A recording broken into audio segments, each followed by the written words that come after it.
Nimbin, the unofficial cannabis capital of Australia. What's Nimbin known for? Weed. I do get the gummies, yes.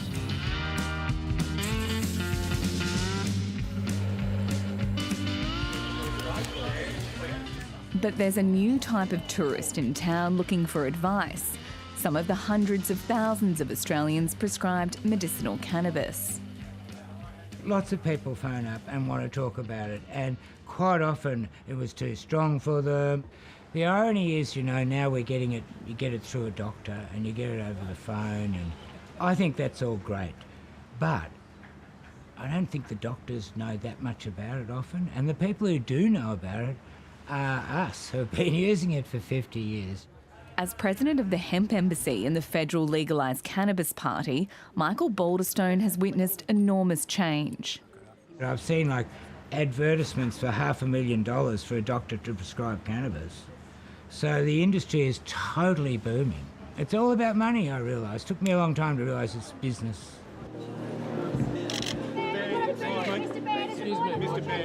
My son is alive today because of medicinal cannabis oil. Medicinal cannabis was legalised in 2016 due to its success treating palliative care patients and kids with epilepsy. It's time that they have the care that they need. Since COVID opened the door to telehealth, getting medicinal cannabis is now as easy as spending a few minutes on the phone with a doctor or nurse, and you can get high-strength weed delivered straight to your door. Many companies now offer a one-stop shop for prescription and supply. It's time you met Australia's leading alternative health clinic. Using coded language to advertise a natural alternative to treat a litany of ailments. The doctor designed a personalised treatment plan just for me, and now everything I need is delivered right to my doorstep. It's an industry estimated to be worth more than $500 million, with hundreds of products available. CBD-based products which don't cause a high, and various strengths of THC products, including smokable flower, which do. Both are being prescribed for a range of conditions. The big three are chronic pain, anxiety and sleep disturbance, and they account for probably 90% of all prescriptions at the moment.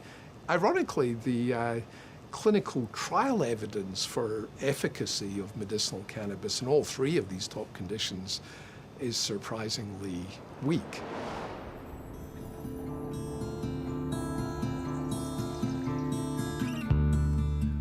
Former policeman Rowan Dawson was diagnosed with PTSD in 2021. The symptoms are all the typical ones, the nightmares, the flashbacks, and just feeling really uneasy. I just became scared of everything.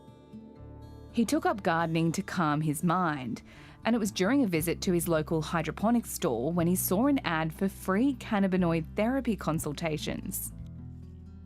I was there to get liquid fertilisers, which, as you can see, they do work really, really well. And there's just quite a small stand really, and there was an iPad type thing, and there were some pamphlets.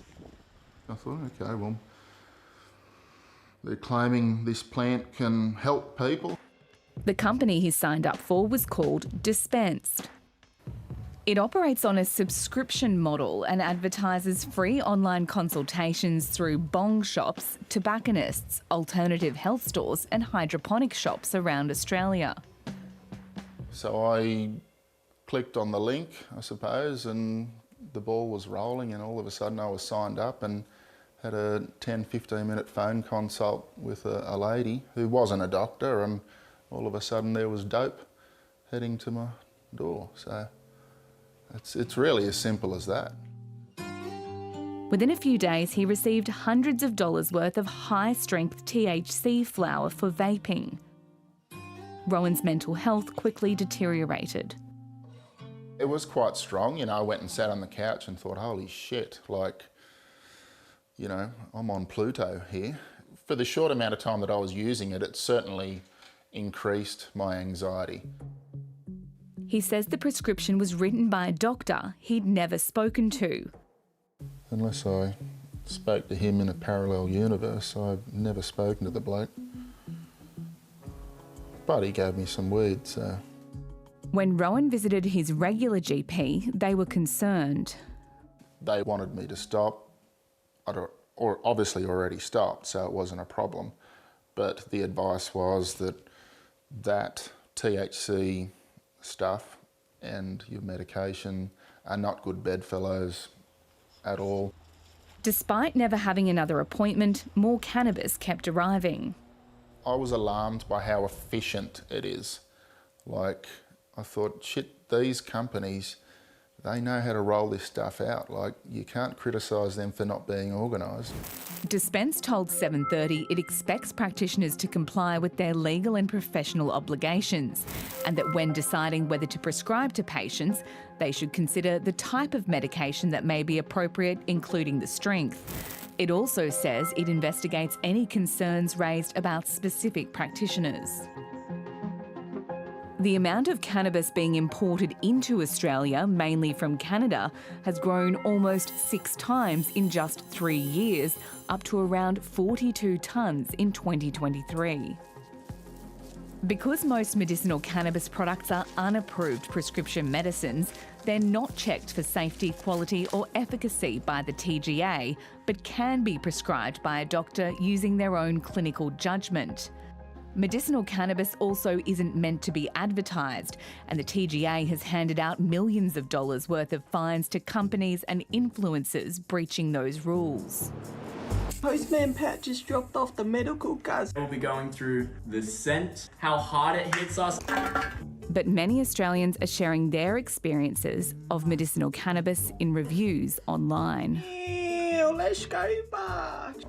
TGA data shows the number of applications for the highest strength THC products has almost tripled over the last 2 years. I'm really high.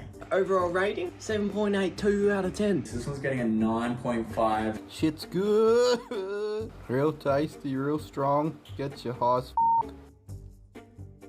Well, this is one of the great concerns at the moment, that the average THC content of flower is now, I think, at 25%. And there's even one flower product which is 34%, which is an extraordinary amount of THC in any cannabis. But the concern is that within the literature on cannabis, we know that higher THC products appear to be more linked to mental health adverse outcomes, precipitation of severe anxiety and paranoia, and in vulnerable individuals, perhaps schizophrenia and manic attacks. Professor Ian McGregor and his team have been carefully researching how cannabinoids can successfully treat certain health conditions. He's also been observing the growing telehealth industry. We're seeing that the prescription product has achieved cost parity with the illicit product. So does that mean it's cheaper to get it from a doctor than it is to get it from a dealer now? Yes, and much more convenient. So what's the problem with that system? Well, I don't think there is a problem, but that's a bit of a controversial view. It means they have to talk to a doctor before they access the product. The downside is maybe that doctors don't necessarily want to be servicing the non-medical market. There's a catchphrase among Australian GPs where we say, I'm a healer, not a dealer. And working for this clinic, there was a bit of pressure to be perhaps more of a dealer. In late 2022, Orange-based GP Dr. Clare Nunan wanted to pick up some extra work. I was looking for work that would fit in well with my family life, given that I'm a single mum. Telehealth consulting for a medicinal cannabis company seemed like the perfect solution. But there were red flags from the moment she got her contract. She wrote to the company saying her greatest concern was that pay was contingent on writing scripts. And what worried you about that? Well, I didn't think it was conducive to ethical medical practice. If I wasn't satisfied to prescribe, I still needed to be remunerated for my time. She had the contract changed and started assessing patients around Australia. I preferred to start with the CBD-only preparations and to start with a small dose and just work their way up from there.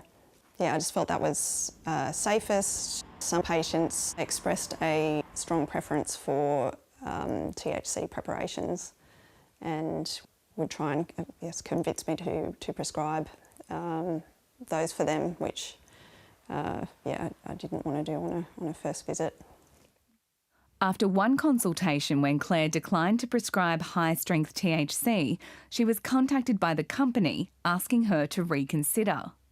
We had to have a discussion about how I wasn't prepared to prescribe against my own clinical judgment.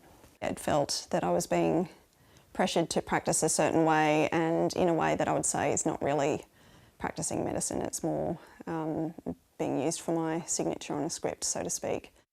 She quit soon after. She doesn't want to name the company, and it didn't respond to requests for comment from 7:30. I got on well with the CEO. I think he's a nice guy, and I think he saw a need and he saw a means of access for people who might benefit. Of course, he wanted to make it a viable business. He's a businessman, he's not a clinician. Data obtained by 7:30 reveals the scale of the medical cannabis industry. One pharmacist dispensed almost 1 million products in a year, equal to 2,600 products per day, and that's with no days off. 8 practitioners appear to have issued more than 10,000 scripts for high-strength THC products in just 6 months, including a nurse practitioner who issued over 15,000 scripts and a doctor who wrote 17,000 scripts. That's over 130 scripts per day in a working week, or a script every 4 minutes. Some prescribers and some dispensers are dealing in volumes where it is very difficult to understand how they could be meeting their professional obligations. When we're talking about a script written every couple of minutes, how is it possible that they can be providing good medical care to patients? Well, as I said, that's exactly the question that we are asking. The Australian Health Practitioner Regulation Agency has a task force investigating medical cannabis prescribing issues. If we were to use shorthand to describe our concern about it, we would say that there is a risk that some practitioners are putting profit over patient safety. And that, of course, is of great concern to us. It is that Schedule 8 medicine. It's a controlled drug. It's in the same classification as opioids.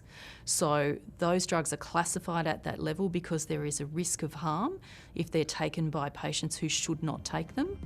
AHPRA only has the power to regulate individual medical practitioners. There's concerns medicinal cannabis businesses are operating in a regulatory grey area, with recreational users flooding the market, putting access for those in real need at risk.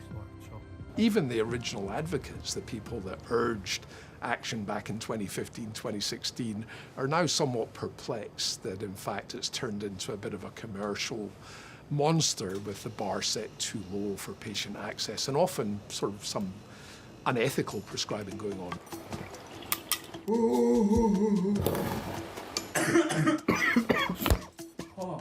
I don't know why they would be wanting to have this, Chernobyl strength stuff sent out to people. Like it's most probably not necessary unless you're on death's door. It's a pretty good way to make money, isn't it?